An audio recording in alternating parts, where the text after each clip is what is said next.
তো গাইস আজকে আমরা সব বান্ধবীরা মিলে চলে এসেছি গিলতে। তো ওরা অনেক কয়েকদিন ধরে আমার পেছনে লেগে আছে যে তোর ক্যামেরাম্যানদের খাওয়ালি আমাদের কেন বাদ দিলি ভাই, আমরা কি দোষ করেছিলাম। জন্য গাইস একটা ভিআইপি কেকের দোকানে নিয়ে চলে আইছে। আজকে আমার সব টাকা শেষ গাইস, দেখেই বুঝতে পারছো।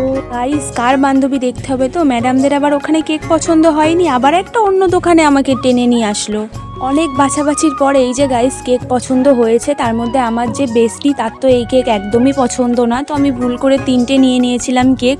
তো ওনার আবার আলাদা আবদার যে অন্য কেক খাবে, তো সেই নিয়ে একটা ক্যাচাল বাদে গাইস। পর গাইস সবাইকে আস্তে আস্তে কেক সার্ভ করে দিল। আর একজনের দেখো মুখ ভার করে এখানে দাঁড়িয়ে আছে, তো উনি তো নেবেই না। এই যে গাইস আমার শাকচুন্নি বেস্টি, ও তো বাবা সেই রাগা রেগে গেছে, জোর করে দিয়েছি বলে আমাকে আবার দিয়ে দিচ্ছে গাইস। দেখো তাহলে কতটা ভাবতে পারছো।